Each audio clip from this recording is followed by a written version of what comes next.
Bits Pilani के हैदराबाद परिसर और ISIR कोलकाता के शोधकर्ताओं ने TKX50 का पता लगाने के लिए एक पोर्टेबल उपकरण बनाया है।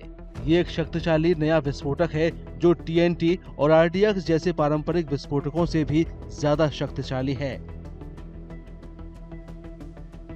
इस उपकरण का पेटेंट पहले ही हो चुका है। इसने DRDO समेत महत्वपूर्ण रक्षा एजेंसियों का ध्यान अपनी ओर खींचा है। ये उपकरण TKX50 की कम मात्रा का भी जल्दी और सटीकता से पता लगा सकता है। This device that we are currently developed detects an explosive known as TKX50.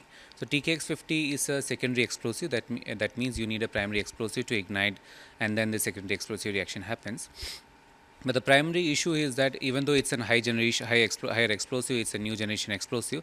There's a lot of non-state actors and there's a lot of other terrorist groups that gets hand on to this explosive. So the device that we have made is selective for the TKX detection. We have compared it against the other explosives like TNT and RDX, and the sensitivity as part of this device is up to 200 nanomolar.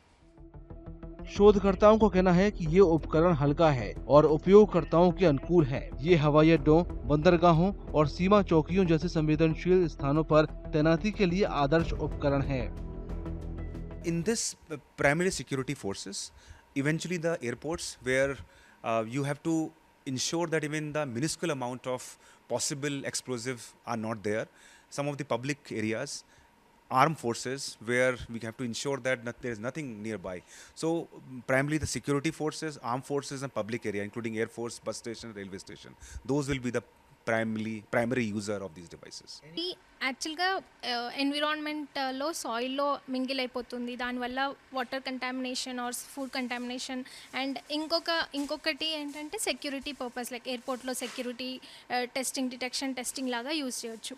So the main ఇది ఎలా work అవుతుందంటే ఒక polymer ఉంటుంది. Polymer వచ్చేసి ఆ TKXని bind చేస్తుంది. So దానివల్ల bind చేశాక ఫ్లోరసెన్స్ అనేది ఎమిట్ చేస్తుంది. That fluorescence it's like chemical, మొత్తం అంతా కెమికల్ వచ్చేసి ఫ్లోరసెన్స్ ఎమిట్ చేస్తుంది. ఆ ఫ్లోరసెన్స్ని మనము డిటెక్ట్ చేస్తున్నాం ఈ డివైస్ యూజ్ చేసి।